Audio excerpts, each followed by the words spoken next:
मेरे जैसी भारत में रहने वाली अगर आपको ये बात बताए तो शायद आप यकीन नहीं करेंगे, लेकिन हमारे भारतीय मूल की ही इस महिला की बात सुनिए जो अमेरिका में।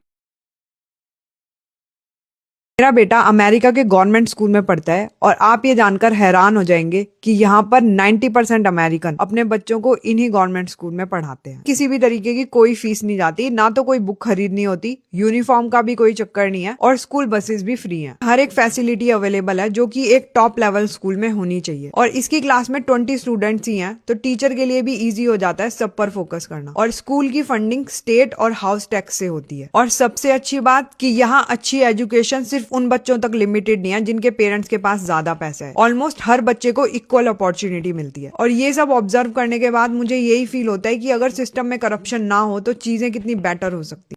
तो देखा आपने, अमेरिका जैसे देश में भी सरकारी स्कूल में बस से लेकर यूनिफॉर्म, किताबें, उनकी सारी फैसिलिटीज, कंप्यूटर क्लास, टीचर बच्चों का रेशो, किस चीज में कमी है।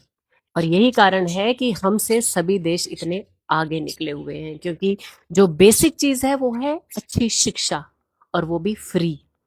जो चीज सबसे जरूरी है ना हमारे देश में, वही सबसे महंगी है। तो जो चीजें हर इंसान के लिए जरूरी होती हैं, जिनसे हमारा देश तरक्की कर सकता है, वही चीजें हमारे देश में लोगों के लिए धंधे का, व्यवसाय का कारण बना हुआ है। अच्छा, फिर हम कहते हैं कि हमारे देश में जनसंख्या ज्यादा है। अरे भाई, जितनी जनसंख्या है उतना हम लोगों से टैक्स भी तो लेते हो। इन लोगों की जरूरतें सिटी टैक्स, हाउस टैक्स, इनसे पूरी होती हैं, तो क्या हम तो एक नहीं जाने कितने टैक्स देते हैं। क्यों नहीं हो सकती। ये सोचने वाली बात है कि अगर गवर्नमेंट चाहे तो क्या नहीं कर सकती, लेकिन अगर चाहे तो।